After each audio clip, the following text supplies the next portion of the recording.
ထိန်သင်္ကန်းဆိုတာတမန်သင်္ကန်းနဲ့မတူဘူးပေါ့လှူခွင့်ရတဲ့အချိန်ကလာအဖြစ်တတ်မှတ်မယ်ဆိုရင်တရင်ကျော်လာပြီးကျော်တရက်ကနေပြီးတော့တစောင်းမုံလာပြီးနေအထိတလအတွင်းမှာသာလည်းကထိန်သင်္ကန်းလှူခွင့်ရတယ်အဲ့လိုကထိန်သင်္ကန်းလှူခွင့်ရတယ်ဆိုတော့လည်းပဲမြင်မြင်ဝါဝါယဟန်တန်ငါကိုလိုက်ပြီးတော့အရှင်မြတ်ကထိန်သင်္ကန်းလှူပါတယ်လို့လှူလို့မရဘူးကျောင်းတိုင်းနဲ့ဆက်နွယ်ပြီးတော့တန်ခိကအနေနဲ့သာလှူခွင့်ရတယ်အခုမှရန်ကုန်မှာဘာတွေဖြစ်နေတော့ဆိုလို့ရှိရင်ဝါဆိုဦးလာလို့ရင်ဝါဆိုသင်္ကန်းမှာဖရာလို့လာလှူတယ်ဝါကျွတ်တာနဲ့တပြိုင်နက်ဒါကထိန်သင်္ကန်းမှာဖရာဆိုဟဲ့ကထိန်သင်္ကန်းလှူလို့မရဘူးလို့အဲ့ဒါလှူကထိန်သင်္ကန်းဆိုတာတန်ခိကပဲလှူလို့ရတယ်ဝါကျွတ်တာနဲ့ကထိန်သင်္ကန်းမဟုတ်ဘူးနော်ကထိန်သင်္ကန်းဆိုတာတန်ခိကပဲလှူလို့ရတယ်တန်ခိကဆိုတာအများပိုင်သင်္ကန်းပုဂ္ဂိုလ်တူတဲ့သွားပြီးတော့ကထိန်ခင်မို့ဆိုသွားလှူလို့မရဘူးဒါကြောင့်မို့တန်ခိကစစ်လှူရမှာဖြစ်တယ်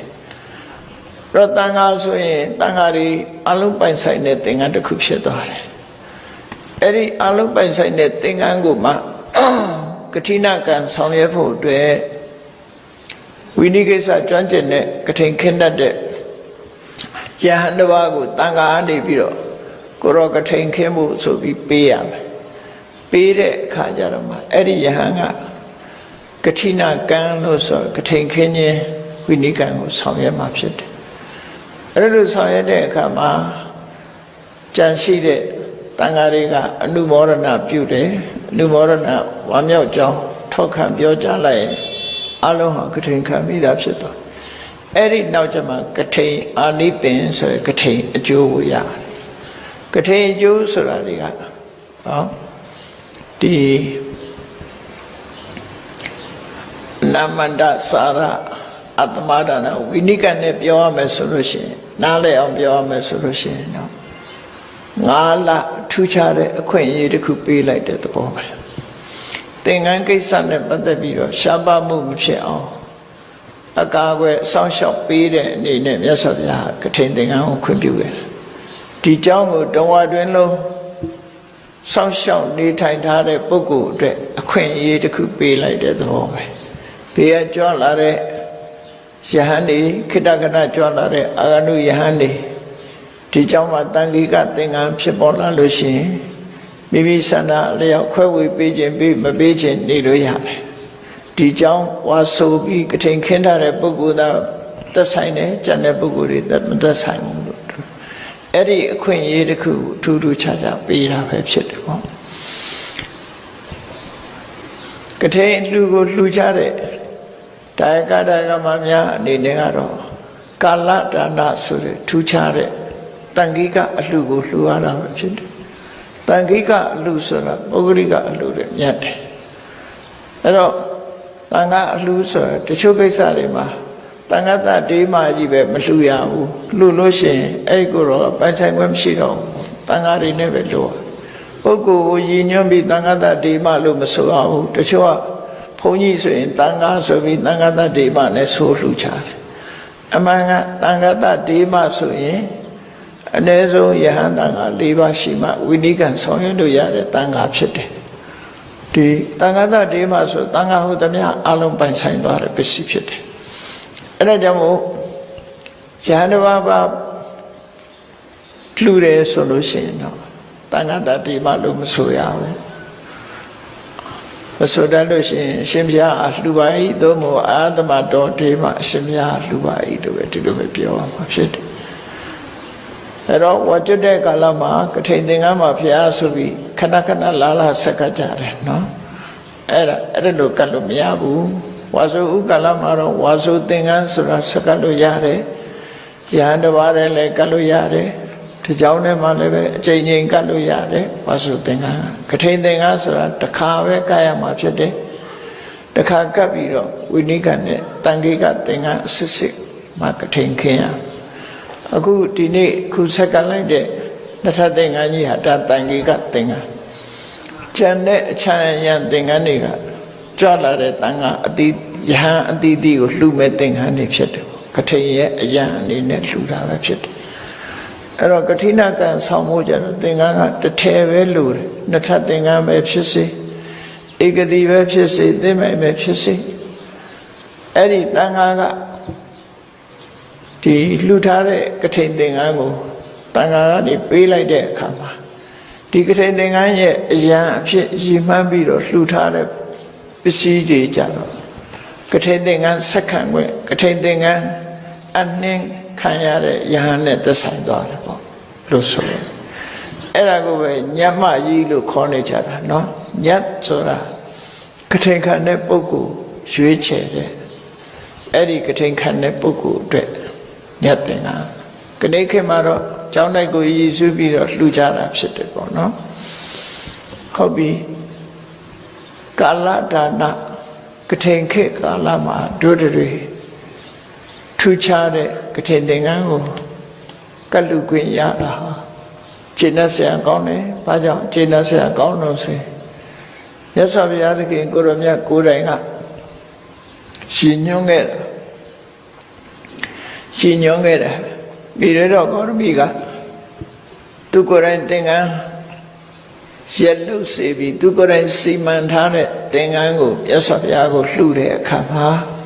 မြတ်စွာဘုရားကတံကေတွန်ဂေါရမီထေဟိတန်ခါကိုလှူလိုက်ပါလို့တိုက်တွန်းတယ်ဘုရားအတွက်ရည်ညွှန်းလာတာကိုမြတ်စွာဘုရားတန်ခါကိုလှူလိုက်ပါလို့ညွှန်ပေးလိုက်တာဒီလိုတော့ဂေါရမီကြီးရဲ့စိတ်ထဲမှာတော့မြတ်စွာဘုရားအပေါ်မှာတန်ရောစဉ်ရှေခံတဲ့စိတ်နဲ့လှူတာပေါ့နော်သူရဲ့တူအရင်လည်းဖြစ်တယ်ငယ်စဉ်ကလေးကမွေးစားသားလို့ပြောရင်လည်းရတာပေါ့နော်ခုခေတ်လို့ဆိုရင်မိတွေးလို့ဆိုတာကြတော့အဖေရဲ့နောက်မိမကိုပြောတာမဟုတ်ဘူးဒီနေရာမှာမိတွေးဆိုတာမာတုဆာအတော်တော်တယ်မြတ်စွာဘုရားရဲ့အတော်အရင်ဖြစ်တယ်မေရောမာယာရဲ့ညင်မအရင်ဖြစ်သည့်အတွက်ကြောင့်မိတွေးဆိုတဲ့ဝေါဟာရဗမာပြည်မှာ2မျိုးဖြစ်နေတယ်နော်အဲ့တော့ထင်ရှားတဲ့ဟာကအတိတ်ပဲတစ်မျိုးဖြစ်နေတယ်ဒီနေရာမှာမြတ်စွာဘုရားမိတွေးတော်ဂေါရမီလို့ခေါ်တာအတော်ဂေါရမီတော်တော်ဂေါရမီလို့ခေါ်တာဖြစ်တယ်နော်အဲ့ဒီလိုမြတ်စွာဘုရားရဲ့အတော်အရင်လည်းဖြစ်တယ်မွေးစားအမေလည်းဖြစ်တယ်အဲ့ဒီတန်ရောစဉ်အခြေခံထားတဲ့စိတ်နဲ့မေတ္တာကြီးမားတဲ့မေတ္တာနဲ့ကိုယ်တိုင်ရက်လုပ်ပြီးတော့ကိုယ်တိုင်စီမံဆောင်ရွက်ထားတဲ့သင်္ကန်းကိုမြတ်စွာဘုရားကိုလှူတဲ့အခါမှာမြတ်စွာဘုရားကတန်ကေတွန်ဂေါရမီတေဟိတန်ခါကိုလှူလိုက်ပါလို့ဆိုတဲ့အခါမှာကုသိုလ်ကနှစ်ထပ်ကွမ်းရတယ်မိတွေတော့ယုတ်တည်းနားမလဲတဲ့အခါမှာသူကလက်မခံခြင်းဘူးဘုရားအတွက်လှုပ်ထားတာပါတေချာလှုပ်ထားတော့အရှင်ဘုရားအတွက်ရည်စူးပါတယ်လို့ပြောတဲ့အခါကျမြတ်စွာဘုရားကဆက်ပြီးတော့မေးရှိတယ်တန်ကေဒိနေအဟင်စေဝပုစီတောဘဝိတာမိတန်ခောစာတန်ခါကိုလှူလိုက်ရင်ငါ့ကိုလှူဒန်းခြင်းကိစ္စလည်းပြီးမယ်တန်ခါကိုလည်းလှူဒန်းမိသားဖြစ်တယ်ဆိုမိတွေတော့ဖို့ကုသိုလ်နှစ်ထပ်ကွမ်းရတယ်လို့ပြောတာနော်တန်ခါကိုလည်းပဲသူမြတ်စွာဘုရားကိုလည်းပူဇော်ရရောက်တယ်တန်ခါတွေကိုလည်းပဲပူဇော်ရရောက်တယ်ဒါကြောင့်မို့တန်ခါကိုလှူလိုက်ပါလို့တန်ခိကဒါနကိုမြတ်စွာဘုရားချီးမွမ်းခဲ့အကြောင်းရှာတိုက်တဲ့အခါကျတော့အကြောင်းမျိုးမျိုးရှာပြတဲ့အခါမှာမြတ်စွာဘုရားအကြောင်းတစ်ခုအနေနဲ့ယုတ်တိရှိတဲ့အကြောင်းတစ်ခုပေါ့လေအကြောင်းတစ်ခုရှာလိုက်မယ်ဆိုရင်မြတ်စွာဘုရားရဲ့တက်တော်ဟာတူတောင်းတယ်အနှစ်80ပဲဆိုတော့အမှန်တမ်းတူတောင်းတယ်နော်တူတောင်းတဲ့ကာလလေးမှာတည်းမြတ်စွာဘုရားတရားဓမ္မတွေကိုအပြီးဆုံးအောင်အာစရိယမုဋ္ဌိမထားပဲနဲ့ပြည့်စုံအောင်ဟောကြားသွားခဲ့တာဖြစ်တယ်သို့တော့မြတ်စွာဘုရားဟောထားတဲ့တရားတွေကိုအဆက်ဆက်သက်ဆောင်ပြီးတော့ဖြန့်ဖြူးပြီးဒီတရားတွေအတိုင်းလိုက်နာကျင့်သုံးခြင်းဖြန့်ဖြူးဟောကြားခြင်းဆိုတဲ့အလုပ်တွေလုပ်နေမှာကနှစ်ပေါင်း9000လောက်ကြာမယ်အဲ့ဒါတွေအတွက်ကိုရည်စူးပြီးတော့တန်ဃာတွေကို အတိမတ်ပြုအောင်မြတ်စွာဘုရားတန်ခါကိုအလေးပေးတဲ့အနေနဲ့ဒီစကားမိန့်ချခဲ့တာလို့မြတ်စွာဘုရားရဲ့တက်တန်းကာလလေးက80သာသနာတော်နောက်ထပ်တည်တတ်နေမှာကနှစ်ပေါင်း9000ဆိုတော့အဲဒါကွာခြားတယ်ပေါ့လေဒါကြောင့်မို့လူတွေရဲ့စိတ်ထဲမှာဘုရားမရှိတော့ဘူးဆိုတဲ့အခါမှာကုသိုလ်ကောင်းမှုနဲ့ပတ်သက်ပြီးတော့ပေါ်ရသွားတဲ့စိတ်တွေမဖြစ်အောင်တန်ခါရှိနေသေးလို့ရှိရင်တရားရှိမယ်တရားရှိနေဘုရားရှိမယ်ပေါ့ဒီလိုဆိုလို့ဒါမှပြိဋိဘံစံတဲ့အချိန်တုန်းကထူးဆန်းတာကတခြားဘာသာရေးခိုင်းနေတို့တခြားလူမှုအဖွဲ့အစည်းတွေတို့ဆိုတာဆက်ခံသူ successor ကိုရွေးခဲ့ကြတယ်ပုဂ္ဂိုလ်ကိုရွေးတယ်နော်ဥပမာမဲ့တိုင်းပြည်တစ်ပြည်ဆိုရင်သမ္မတတူနားသွားရင်နောက်ထပ်သမ္မတတူရွေးတယ်ဆေးရုံနေဆိုဆေးရုံအုပ်ကြီးတယောက်နားသွားရင်နောက်ဆေးရုံအုပ်တယောက်ရွေးတယ်ပုဂ္ဂိုလ်တွေရွေးတယ်အဖွဲ့အစည်းမှာလည်းပဲဥက္ကဋ္ဌတယောက်နားသွားရင်နောက်ဥက္ကဋ္ဌတူရွေးတယ် successor လို့ခေါ်ဆက်ခံသူအဲ့ဒါလို့ရွေးချယ်ပြီးတော့ပုဂ္ဂိုလ်ကိုရွေးချယ်ထားခဲ့တော့လည်းပဲရသော်ဘုရားရဲ့သာသနာတော်ရဲ့ထူးခြားချက်ကပုဂ္ဂိုလ်ကို successor ဖြစ်မရွေးချယ်ခဲ့ဘူးဘယ်သူကိုရွေးချယ်ခဲ့တော့ဆိုသူကိုယ်တိုင်ဟောပြောဆုံးမခဲ့တဲ့ဓမ္မနဲ့ဝိနည်းဒီဟာကိုရသော်ဘုရားရဲ့ကိုးစား successor ဖြစ်ရွေးခဲ့တယ်ဓမ္မကိုပဲ successor ဖြစ်ရွေးခဲ့တယ်ပုဂ္ဂလကိုမရွေးဘူးဒါကြောင့်ဓမ္မရှိနေသမျှဘုရားရှိနေတယ်ရသော်ဘုရားကိုယ်တိုင်ကလည်းအဲ့ဒီရွယ်ချက်နဲ့ယောအနန္တဘယဓမ္မောသဝိနယောသဒေတိတော်ပညာတော်သောမမစ္စေနတထငါပညာခဲ့တဲ့ငါဟောကြားဆုံးမခဲ့တဲ့ဓမ္မပညာခဲ့တဲ့ဝိနည်းတွေဟာငါမရှိတဲ့နောက်မင်းတို့ရဲ့ဆရာပဲလို့ဆိုပြီးတော့အဲ့ဒီမှာဆရာဖြစ်ထားခဲ့တာဖြစ်တယ်ပေါ့ရဟန်းတော်တွေဟာအခုလိုသာသနာနှစ်ပေါင်း2562နှစ်ခဏအထိဘုရားပြိဋိဘံစံသွားတဲ့နောက်မှာရည်တွက်တဲ့နှစ်အဲ့ဒါလောက်ကြာရှိအောင်ဘာသာတရားတစ်ခုတည်ရှိဖို့ဆိုအလွန်ခဲယဉ်းတယ်ပေါ့နော်ဒီမြတ်စွာဘုရားရဲ့အဆုံးအမတွေလည်းရှိတယ်နောက်လည်းဘယ်လောက်ထိအောင်တည်မယ်ဆိုတာပြောလို့မရဘူးပေါ့နှစ်9000ဆိုတာတော့ဒီအပြည့်အဝတည်နိုင်တဲ့အချိန်တစ်ခုအနေနဲ့တော့ကတ္တပြောကြားထားတာအဲ့ဒီမှာအခုနှစ်ပေါင်း2562နှစ်ထိအောင်ရသော်ဘုရားရဲ့အဆုံးအမတွေရှိနေတော့မှဖြစ်တယ်အဲ့ဒီအဆုံးအမတွေရှိနေသမျှယာဝဓမ္မဝိနယောဒိဋ္ဌတိတာဝအနတ္တိတတတ္ထုကမေဝဘာဝစနံဘုရားရှိနေသေးတယ်လို့ပဲပြောရမယ်နော်ဓမ္မဝိနည်းရှိနေသမျှဘုရားရှိဘာကြောင့်လဲဆိုရင်ဘုရားကသူ့ကိုယ်စားဓမ္မဝိနည်းကိုထားခဲ့တာပဲဖြစ်တယ်ပေါ့နော်ဓမ္မဝိနည်းကိုထားခဲ့တယ်အဲ့ဒီဓမ္မဝိနည်းကိုစံပြုတ်ပြီးအလေးကရုပြုတ်ပြီးတော့ရဟန်းသံဃာဖွဲ့စည်းတယ်ခဏထီအောင်မြန်မာနိုင်ငံထီအောင်ဒီမှာရှင်သန်နေတယ်ပေါ့အိန္ဒိယနိုင်ငံမှာတော့ကျော်ပါပျောက်ကွယ်သလောက်ပျောက်ကွယ်သွားပြီဖြစ်တော့တယ်ဒီဘုရားဘာသာနိုင်ငံတွေထေရဝါဒ9နိုင်ငံမှာရသော်ဘုရားရဲ့အဆုံးအမမူရင်းတရားတော်တွေမပြောင်းမပြတ်ထိမ့်သိမ်းဆောက်ရှောက်ပြီး tradition တွေမပြတ်လိုက်နာဆောင်ရွက်နေခြင်းအပြင်ရသော်ဘုရားရဲ့အဆုံးအမတရားတော်တွေဓမ္မဝိနည်းတွေရှင်သန်နေတယ်လို့ဆိုရမှာဖြစ်တယ်ဒီတရားဓမ္မဝိနည်းဆိုရယ်ဘုရားရဲ့အဆုံးအမတွေဟာမူရင်းအတိုင်းရောနှောရှုပ်ထွေးခြင်းမရှိဘဲနဲ့တန့်စင်နေတာထေရဝါဒသာသနာမှာဒါရှိနေတာအမှန်ပဲဖြစ်တယ်ပေါ့အေးမဟာယာနလို့ဆိုတဲ့ဘုရားဘာသာခိုင်တစ်ခုမှာကြတော့သူတို့လိုရာတွေဖြည့်ဆွတ်ထားတာတွေရှိလာတယ်အခုဒီထေရဝါဒမှာတော့ဖြည့်ဆွတ်တာမရှိဘူးနော်မြတ်စွာဘုရားတရားတော်ကိုပြင်တာမရှိဘူးဖြည့်ဆွတ်တာမရှိဘူးဘာကြောင့်လို့ဆိုရင်ရှင်မကတ္တဝါတို့ကဘုရားပြိဋိဘံစံပြီးကြတဲ့ကမူ 3 ချက်ချမှတ်ပေးခဲ့တယ်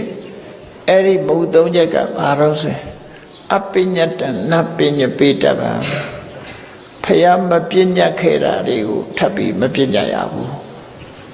မတိုးရဘူးလို့ဆိုလို့တယ်ပေါ့နော်ဖယားမဟောတာတွေကိုထည့်ပြီးထည့်ရဘူးလို့ဆိုလို့ပညာတနသမုတ်စိန်တိတဗံ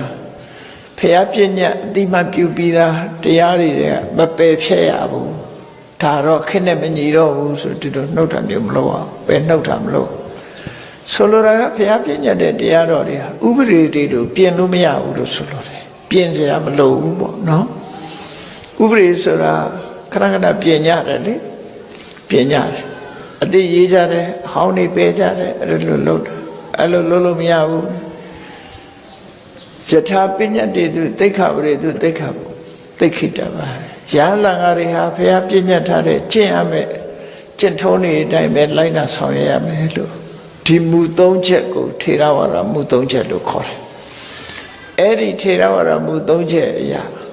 မြတ်စွာဘုရားရဲ့အဆုံးအမတရားတော်တွေဟာပြုပြင်းခြင်းမရှိဘဲနဲ့ထင်ရှားရုံဏိဒံစကားလေးလောက်ပဲ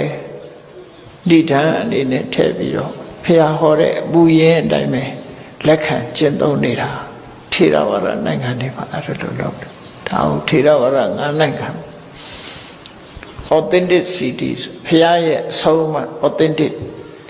ကိုယ်တိုင်ဟောခဲ့တဲ့တရားဓမ္မပူရင်းတွေအတိုင်းလိုက်လာတယ်မဟာယာနကြတော့အဲ့လိုမဟုတ်တော့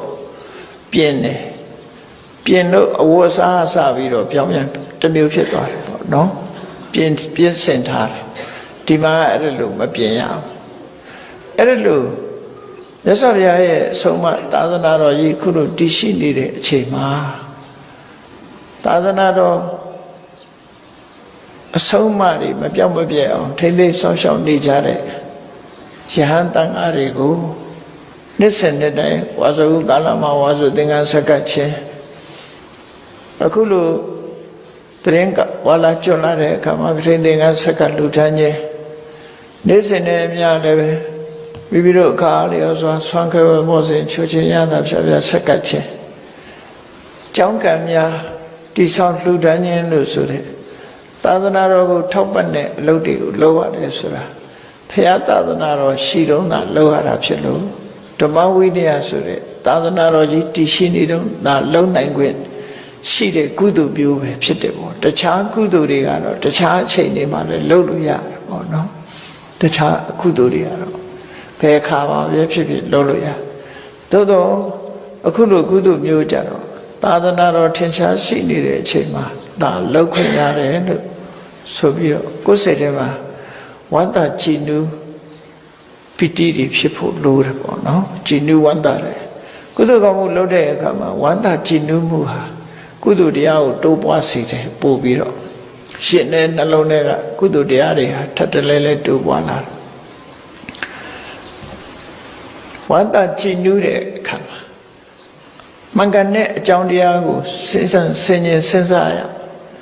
တို့လူလိုက်တဲ့ကုသိုလ်ကောင်းမှုဟာဘယ်လိုအကျိုးတရားတွေကိုပေးနိုင်သလဲတစ်ဖက်ကတို့လှူလိုက်တဲ့ကုသိုလ်တရားဒီဒါနကောင်းမှုအလှူပစ္စည်းတွေဟာတန်ခါအတွက်သာသနာတော်အတွက်ဘလောက်ထောက်ကူဖြစ်တယ်လဲဒါတစ်ဖက်စဉ်းစားအဲ့ဒီဘက်ကစဉ်းစားလို့အကျိုးတရားတွေကိုရရှိသွားတယ်မြတ်စွာဘုရားခွင့်ပြုထားတဲ့ကထိန်သင်္ကန်းကိုလက်ခံထားလိုက်တဲ့ပုဂ္ဂိုလ်ဟာမြတ်စွာဘုရားခွင့်ပြုတဲ့ကထိန်အာနိသင်ဆိုတဲ့အကျိုးငါမျိုးကိုရသွားတာဒါသိချပြီပေါ့နော်အဲ့ဒီအကျိုးတရားကိုလည်းကထိန်တရားကမတွေကရရှိစေတာဖြစ်တယ်တစ်ဖက်ကလည်းပဲလှူဒန်းတဲ့ပုဂ္ဂိုလ်တိုင်းဟာဒီဒါနကောင်းမှုရဲ့အကျိုးတရားတွေကိုမိမိတို့ကိုယ်တိုင်ရရှိကြတာဖြစ်တယ်အဲ့ဒီရရှိတဲ့အကျိုးတရားတွေကိုလည်းသိရှိဝမ်းမြောက်သိရှိခြင်းဆိုတဲ့အသိဉာဏ်အာဂမနဒိဋ္ဌိလို့ခေါ်တယ်ဒီလှုပ်တဲ့ကုသိုလ်ရဲ့အကျိုးတရားဟာတေချာပေါက်ရောက်လာမယ်ဆိုတဲ့အမြင်ရှိဖို့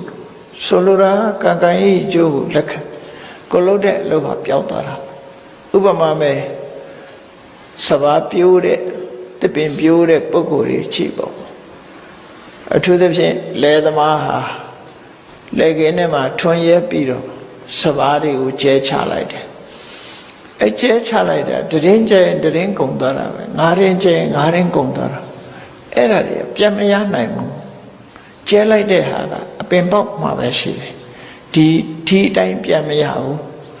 ဆုံးရှုံးသွားတယ်လို့ပဲပြောချင်ပြောလို့ရတယ်သို့တော့သူ့မှာယုံကြည်ချက်ကဘာလို့ဆိုအာဂမနဒိဋ္ဌိငါတည်င်းကျဲလိုက်လို့ရှိရင်တင်း50လောက်ဒီကအပင်ပေါက်ပြီးတော့အသီးတွေကဖြစ်လာမှာဆိုယုံကြည်ခြင်းနဲ့လုပ်တယ်အဲ့ဒီယုံကြည်ခြင်းနဲ့လုပ်တာသို့တော့ကျဲလိုက်တဲ့တည်င်းကတော့ပျောက်သွားတာသိကြတယ်ပြန်မရဘူးကျဲလိုက်တဲ့စပါးကအပင်ကနေပေါက်လာတဲ့အပင်ကြတဲ့အခါကျတော့90မကဘူးတင်းတရားထွက်ခြင်းနဲ့ထွက်လာတာပေါ့နော်တရေကဆိုအဲ့ဒါကိုအာဂမနဒိဋ္ဌိတကယ်ရလာမဲ့အကျိုးမျှော်မှန်းပြီးလောက်ကြတာဖြစ်တယ်အဲ့ဒါလိုပဲကုသိုလ်ကောင်းမှုလုပ်တဲ့အခါမှာလည်းဒီကနေ့လှူလိုက်တဲ့ကုန်ကြစိတ်တွေပြန်ရမှာတော့မဟုတ်ဘူးလှူလိုက်တာကုန်သွားတာပဲဖြစ်တယ်သို့တော့တာမန်ကုန်တဲ့အကုန်မျိုးမဟုတ်ဘဲနဲ့ဒီကနေ့ဟာမြတ်စွာဘုရားရဲ့သာသနာတော်မှာခုခေတ်စကားနဲ့ပြောရင် investment ပေါ့ယင်းနှိမ့်မြုံနှံတယ်လို့ပြောတာယင်းနှိမ့်မြုံနှံတာဟာစဘာကျဲလိုက်တယ်လို့ကျဲလိုက်ခြင်းသာလည်းဖြစ်တယ်ဒါမို့လို့တန်ခါခုံနေတဲ့မှာလည်းပဲအနုတ္တရံပုညခိတံလောကတ္တဆိုကုသိုလ်ကောင်းမှုစိုက်ပျိုးတဲ့မြေရထဲမှာတော့အကောင်းဆုံးမြေရလို့တန်ခါကိုလှူရတာအများဆုံးအကောင်းဆုံးမြေရလို့ဒီလိုခေါ်တာနော်ဒါဘုရားကမြောက်ဟောတာလည်းမဟုတ်ဘူးအကျိုးဒါလို့ရင်ဒါအကျိုးရတယ်ဆိုတာသူ့တဘာဝအတိုင်းဖြစ်တာကိုပြောတယ်နော်အကောင်းဆုံးလေမြေတာဖြစ်တယ်ဒီထဲမှာကုသိုလ်ကောင်းမှုဆိုတဲ့မျိုးစေ့တွေကိုကျဲချလိုက်လို့ရှိရင်ရရှိလာမဲ့အကျိုးအမြတ်အသီးအပွင့်ဟာအမှန်တမ်းရပြားတယ်လို့ဒီလိုသိပြီးတော့ကုသိုလ်ကောင်းမှုကိုသိပြီးလှုပ်တာညာနာတံပယုတ်လို့ခေါ်တယ်နော်အသိဉာဏ်နဲ့ရှင်းပြီးတော့လှုပ်တယ်အသိဉာဏ်နဲ့ရှင်းတဲ့ဝန္တပိတိဖြစ်တယ်ဆိုတဲ့ကုသိုလ်ကောင်းမှုရဲ့အကျိုးဟာဖြစ်လျက်ဘဝမှာဉာဏ်ရှိတဲ့ပုဂ္ဂိုလ်ဖြစ်တယ်ပေါ့ခုခေတ်ဆိုအိုင်ကျူတို့ဤကျူတို့ပေါ့နော်အဲ့ဒါလိုမြင့်တဲ့ပုဂ္ဂိုလ်မျိုးတွေဖြစ်လာတရေကနေပရိသေပညာပါလာနိုင်တယ်လို့ဒီအဓိပ္ပာယ်မျိုးပြောတာဒါမို့ကုသိုလ်ကောင်းမှုလှုပ်တိုင်းဟာဒီအကျိုးကိုဆင်ញင်သုံးသပ်ပြီးတော့ရလာနိုင်တဲ့အကျိုးကိုသိဖို့လိုအပ်တယ်ဝန္တာပီတိဖြစ်ဖို့လိုအပ်တယ်အဲ့ဒီနှစ်ရက်ပေါင်းစပ်ပြီးတော့လှုပ်လိုက်တဲ့ကုသိုလ်ကောင်းမှုသည်မျိုးစိတ်ဖြစ်သွားတယ်ပေါ့အဲ့တော့ဒီလိုကုသိုလ်ကောင်းမှုလှုပ်တဲ့အခါမှာကိုယ်ရင်တဲ့နှလုံးထဲမှာနာမည်တက်ပြီးတော့တမန်အဖြစ်ပြောရင်ကထိန်လှူတယ်ကထိန်သင်္ကန်းဆက်ကတ်တယ်ကုသိုလ်တွေကဘာတွေလဲကထိန်သင်္ကန်းကြတော့ပစ္စည်းတွေနဲ့အရေးတွက်လို့ရတယ်လေသင်္ကန်းကဘယ်နှစုံဘာကဘယ်နှစုံလဲဆွန်လှူတယ်ဆွန်ကတ်တယ်ဆိုတာတွေတော့ဒီဝတ္ထုငွေတို့မှာဖြစ်ပေါ်လာသောပစ္စည်းလေးပါးကိုလှူတယ်ဆိုတာဝတ္ထုပစ္စည်းအမြည်တတ်လို့ရတယ်ဒါပြင်ကုသိုလ်ကြတော့ဘလို့အမြည်တတ်မလဲကထိန်ကုသိုလ်တစ်ခုတည်းပဲတတ်မလားလို့ဆိုရင်ကုသိုလ်အမြည်တတ်ကြည့်မယ်ဆိုရင်လည်းတတ်လို့ရတယ်ဒီထဲမှာတကယ်အရေးကြီးတဲ့ကုသိုလ်ဖြစ်ပေါ်သွားတဲ့ကုသိုလ်ဟာ5မျိုးရှိတယ်အဲ့ဒီ5မျိုးဟာဘာတွေလဲလို့ဆိုရင်တတ္ထာရှင်ထဲမှာယုံကြည်ချက်တွေဖြစ်ပေါ်လာတယ်ဘာကိုယုံကြည်တာတော့ဆိုမြတ်စွာဘုရားရဲ့အသိဉာဏ်ကိုယုံကြည်တာမြတ်စွာဘုရားရဲ့အသိဉာဏ်ကိုယုံကြည်လို့ဘုရားခိုင်းတာလုပ်တယ်ဒါ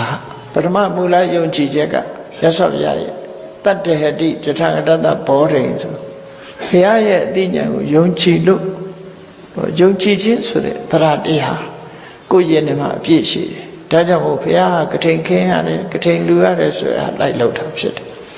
နော်ယုံကြည်မှုကြောင့်လောက်တာနောက်တစ်ခါဘာကုသိုလ်ရသေးတော့ယုံကြည်တာကိုခြေခံပြီးတော့ခေါင်းကသီလဆောက်တည်လိုက်ကြတယ်ရခိုင်ကလည်းမြတ်စွာဘုရားကိုယုံကြည်သောအဖြစ်ကိုကျင့်သီလနဲ့ပြည့်စုံအောင်နေကြတယ်တတ္တာဆိုတဲ့ကုသိုလ်တရားကိုယ့်ရဲ့နေမှာရသွားပြီ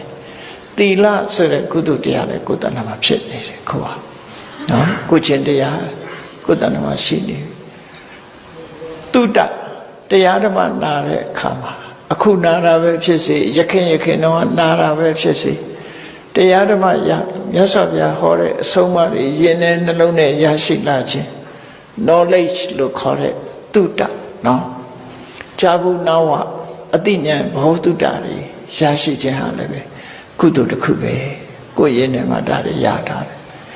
နောက်တစ်ခုကတော့စာကားလို့ခေါ်တယ်ငါသာသုံးမယ်ဆိုတဲ့မစ္စရိယတရားကိုတွန်းလှန်ဖယ်ရှားပြီးတော့ generosity ဆိုတဲ့ရရောတယ်လှူတယ်တန်းတယ်နော်တွေ့တာမှုကိုဖယ်ရှားတဲ့ဒီလောဘကိုအထူးသဖြင့်ဖယ်ရှားတဲ့အလောဘဆိုတဲ့စာကကုသိုလ်တရားကထိန်သင်္ကန်းကိုစက္ကတဲ့ကထိန်နဲ့ပတ်သက်ပြီး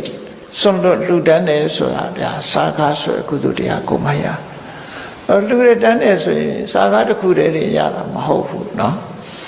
နောက်တစ်ခုကတော့ပညာကံကံဤအကျိုးယုံကြည်တာပညာပဲကမ္မတက္ကတာကိုတမ္မာဒိဋ္ဌိလို့ခေါ်တာကမ္မတက္ကတာတမ္မာဒိဋ္ဌိလုံးတဲ့နာနဲ့မလုံးတဲ့နာခွဲခြားသိတဲ့အသိဉာဏ်ရဲ့လုံးတဲ့နာလုံးရင်ကောင်းတဲ့အကျိုးရတယ်မလုံးတဲ့နာလုံးရင်ဆိုးကျိုးရတယ်လို့ဆိုရခံယူချက်ကမ္မတက္ကတာတမ္မာဒိဋ္ဌိပဲဖြစ်တယ်ကမ္မတက္ကတာတမ္မာဒိဋ္ဌိဆို responsible ပြောတာကိုလုံးရင်ကိုပဲကိုလို့တာကိုနဲ့ပဲသက်ဆိုင်တယ်ဆိုဒီအခြေခံကံကံဤအကျိုးယုံလက်ခံမှုဆိုတာကမ္မတက္ကတာတမ္မာဒိဋ္ဌိဒါအသိဉာဏ်လို့ခေါ်တယ်ပညာလို့ခေါ်တယ်နော်ကံကံအကျိုးယုံကြည်တယ်လို့ပြောတာတရားနဲ့ဆုံးဖြတ်တာကိုကြည့်ပြီးယုံကြည်တာကိုတရားတဲ့ကိုတွားပြီးတော့တကယ်ကတော့သူကပညာနဲ့ယုံကြည်တယ်ကမ္မတက္ကတာတမ္မာဒိဋ္ဌိကျတော့ပညာပဲနော်အသိပညာပဲဖြစ်တယ်အဲ့ဒီအသိပညာဆိုတဲ့ကုသိုလ်လည်းရတယ်ဒီထဲမှာစဉ်းစားကြည့်လိုက်နော်စဉ်းစားကြည့်လိုက်ပဲဆိုဒုတဏ္ဍမှာရှိတဲ့ရုပ်တရားတွေနံတရားတွေဒီကနေ့လှူလိုက်တဲ့ရုပ်တရားလို့ဆိုတဲ့သင်္ကန်းစားသောဓာတဝဝတ္ထုတွေဒါတွေဟာအားလုံးဟာသဗ္ဗေသင်္ခါရဝေယဓမ္မသင်္ခါရလို့ဆိုတဲ့အတိုင်းအားလုံးဟာမကြခင်ပျက်စီးဆုံးရှုံးသွားမှာပဲနော်အချိန်ကြီးကလည်းမကြခင်ကုန်ဆုံးသွားမှာပဲဆိုတာခဏတစ်ပြုတ်ပဲဖြစ်စေအသိဉာဏ်နဲ့စဉ်းစားကြည့်လိုက်လို့ရှိရင်ဒီကနေ့တွေ့နေရတဲ့အဆောက်အဦတွေနောက်ဆုံးဟာပျောက်ကွယ်သွားကြမှာကြီးပဲအကုန်လုံးအဲ့ဒီအသိဉာဏ်ဘယ်ရာမှမမြဲဘူးအလုံးဟာပျောက်ကွယ်သွားမယ်ဆိုတဲ့အသိဉာဏ်ဝိပဿနာတမ္မာဒိဋ္ဌိလို့ခေါ်တယ်အဲ့တော့ကမ္မတက္ကတာတမ္မာဒိဋ္ဌိကိုအခြေခံပြီးဝိပဿနာတမ္မာဒိဋ္ဌိဆိုတဲ့ဒီဉာဏ်အမြင်တွေကိုလည်းပဲဒီကုသိုလ်တွေကိုလည်းကိုခုချိန်မှာရလိုက်တယ်လို့ဆိုတာပေါင်းလိုက်မယ်ဆိုရင်တတ္တာဆိုတဲ့ကုသိုလ်သီလဆိုတဲ့ကုသိုလ်တုဒ္ဒဆိုတဲ့ကုသိုလ်နော်စာခဆိုတဲ့ကုသိုလ်ပညာဆိုတဲ့ကုသိုလ်အဲ့ဒီကုသိုလ်တွေထဲမှာတော့ပညုတ္တရသဗ္ဗေဓမ္မာလို့ဆိုတဲ့အတိုင်းပဲအသိပညာဆိုတဲ့ကုသိုလ်ကတော့အမြတ်ဆုံးပဲလို့သူတို့ပြောမှာဖြစ်တယ်အားလုံးဟာဒါကုသိုလ်တရားတွေအဲ့ဒီကုသိုလ်တရားတွေကိုယ်ရင်နဲ့ဖြစ်နေခြင်းအပြင်